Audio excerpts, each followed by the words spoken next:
We believe Americans need to be trained in mental health first aid because mental health disorders are incredibly common. 1 in 5 American adults meets the threshold for a diagnosable mental health condition in any given year. As a former social worker, a lot of times I was pretty downstream. I didn't see people until they were very sick and very poor. So we understand that there's a major public health crisis facing populations with behavioral health conditions. For years at the National Council had a philosophy around shared learning. So we do a lot of peer-to-peer, so provider to provider, technical assistance, really thinking that the experts are those folks on the ground and looking at ways that we can facilitate getting them into the same room together so they can share and learn from one another. One of the really cool projects that I get to work on is the National Behavioral Health Network for Tobacco and Cancer Control. And we do a number of activities through this grant, through a number of mechanisms. So imagine you're a National Council ambassador. What does that entail? You would become a trusted resource with your member of Congress, giving them the best information about behavioral health issues facing your community. And your efforts would help pass laws that can help better and save millions of lives across your community, your district, and your state. Look at our recent legislative achievements. There's the Excellence in Mental Health Act. There's the appropriation of $15 million for mental health first aid each of the last 2 years. An opportunity for the National Council is really to be a bridge between our members, community mental health and addictions providers. So we're really helping the members of our learning community move upstream to use the skills that they have that are completely transferable to prevention and early intervention.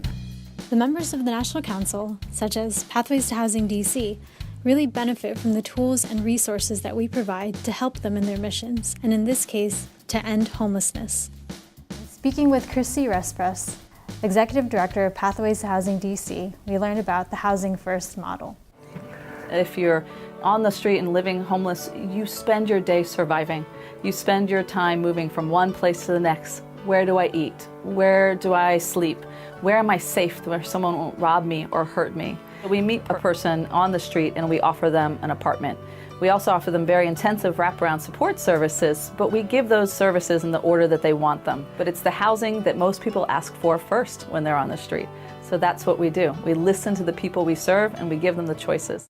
The National Council is a platform for organizations like Pathways to Housing DC to help and empower them in their mission in behavioral health care and addictions treatment services. The conference, it's the realization of all of our year-round efforts, and it's where our message is heard by this 4,500 people. And for the National Council, it is that vehicle. Every department here, every person here has a role in creating the content that is delivered. We have material from every department. Everyone is represented on our social media channels, which is incredibly important because it shows the breadth and the scope of what we do. And I don't know that people are always aware of that. Just a few weeks ago, I was at a healthcare conference here in DC. Someone tweeted at us that they were so happy behavioral health was in the room because it wasn't represented on stage. It's really a customer service tool, and those people become brand ambassadors for you. As a society, we are doing a much better job regarding public perception of mental illness, but we have a long way to go.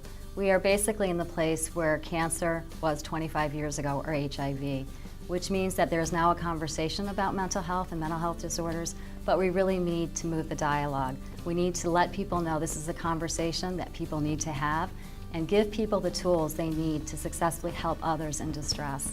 This is no longer something that people won't talk about or shouldn't talk about, but people who are eager to help support those they love and care about. We need people to be trained in mental health first aid, and if you're not, get trained today.